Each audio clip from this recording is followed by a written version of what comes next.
Hello, everyone. Welcome to Bad Wolf TV. My name is Kim Schofield, and I am a founding partner in Bad Wolf Community, and this is Tech Tuesday.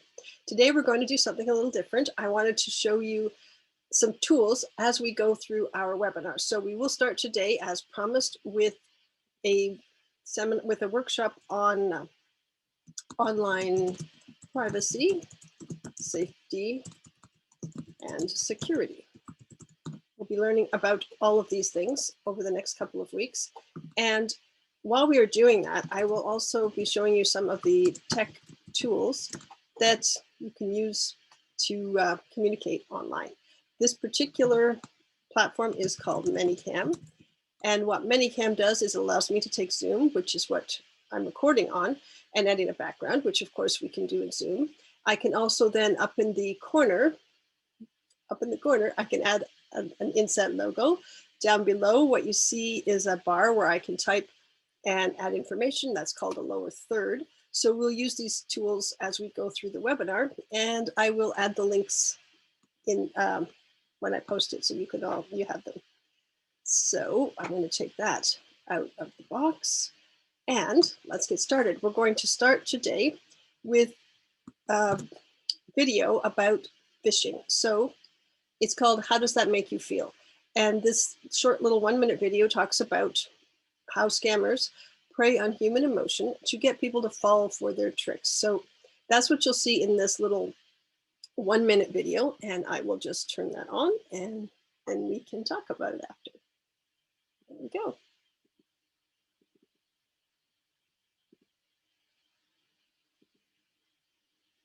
I know you. Yes, you. You're a sales guy, and I know where you work because I found you on LinkedIn. I also know who your customers are because I read your customer testimonials. I bet if I send you an email from one of them at the end of the quarter and attached a purchase order, you won't be able to resist opening it. This will help with the trip I saw you were planning on Facebook. Hey, you may even forward it to your VP of Sales and Finance. All I need to do is hide malware in the attached file to attack your company. Nasty, right? That's a spear phishing attack. The more I know about you, the easier it is to fool you. So what can you do? Look for signs, like does the style of the email feel different from previous emails you received from that particular person? Are you expecting this email? Does it cause you angst, stress, euphoria, happiness, or any other emotion that makes you want to do something? Checking for any spelling mistakes in the sender address is a must. However, that by itself is not enough, because there are ways to spoof an email address to make it look identical to the real one.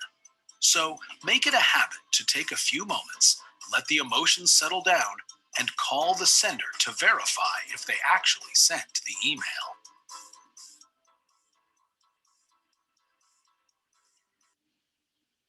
And there we go.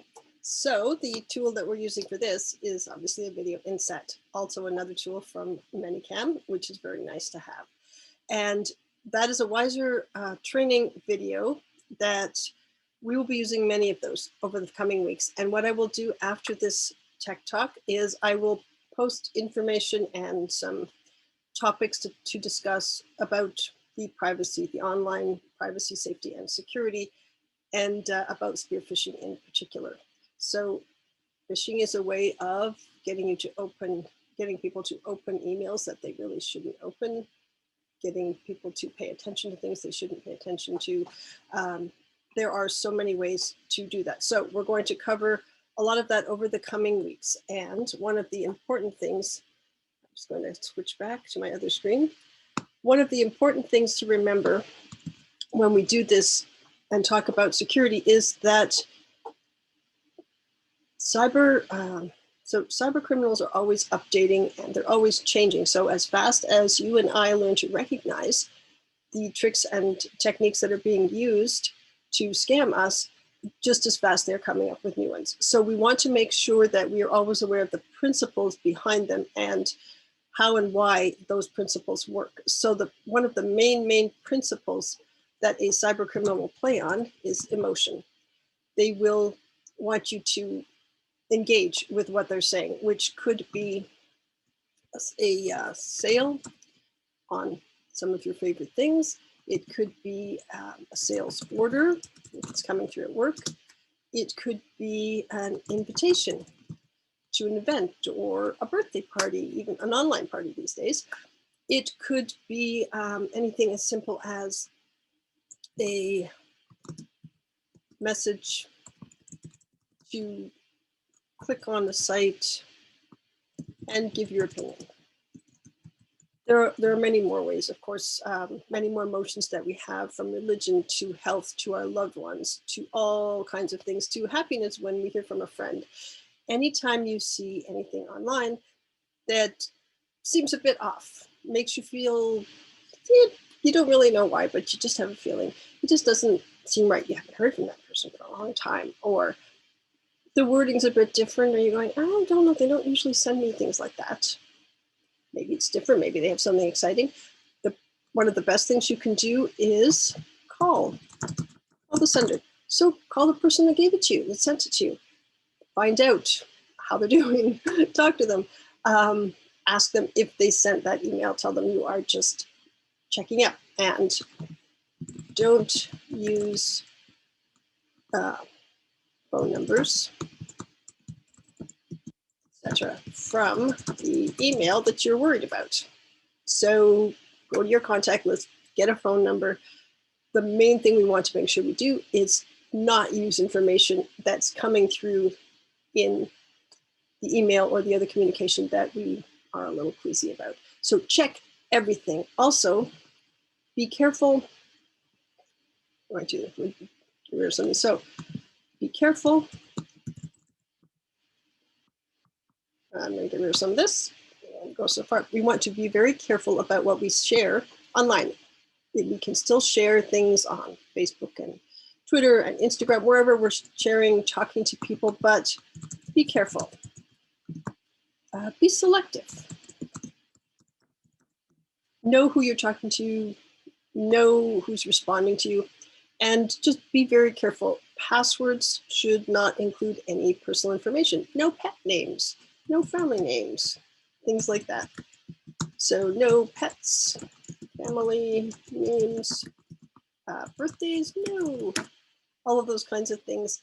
Just make it a little harder. Always be on the lookout.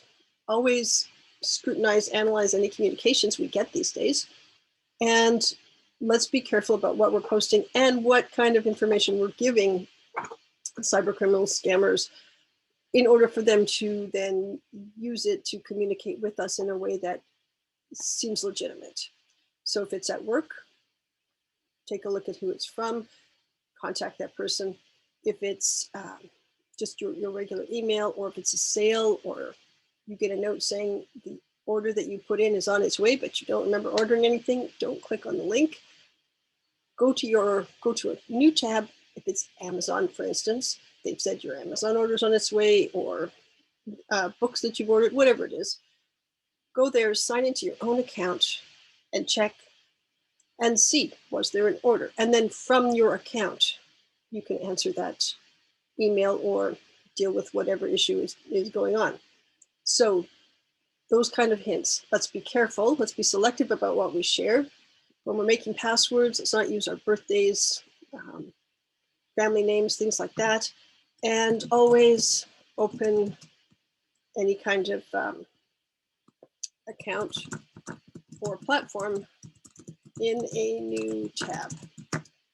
Don't click on a link in the email. We're going to, there we go. So always be careful. Always be selective. There we go. It fits. Be careful with your passwords. Try not to use, don't use any kind of personal information. Please don't. Always open the account platform that's being discussed if you get an email about, say, an order you've made, and don't click on any links in the email before you phone and confirm with the people that sent it to you that it is a legitimate email. So that's what we're going to talk about today. That is spear phishing. It comes in all shapes and sizes. There's work, home. It could be hey, somebody's hurt, somebody's had an accident, there's emails about all kinds of things. So please, please, please check. And the other part is the ManyCam. So as we go through our Tech Tuesdays, we use different tools. ManyCam is wonderful. I'm going to show you one more screen right now where I can just basically put, if you would like to have a backdrop, you can just put that there. So I'm going to go down to, do 1, 2, 3, there we go. To that one. And that one is just a nice holding screen. There's Casey the Wonder Dog in the bottom corner and our wolf in the top corner. And our Bad Wolf community banner. So just to give you an idea of what you can do, that is one thing. I could put that video inset also on this whiteboard. And in doing that, I could then let you see just the video and not me as you're doing it. It would be a nice big inset. So send me your questions, your comments, anything you like on Bad Wolf Community. And I will post information over the week that relates to phishing, spear phishing, preying on our emotions, and also on this tool here on ManyCam. And you can ask me questions or give me your opinion, or maybe you have a tool that you're already using. I would love to know what kind of tools you use that you really like. So just to recap, today was spear phishing and ManyCam. And I will talk to you all very soon. I'll see you next week. Bye.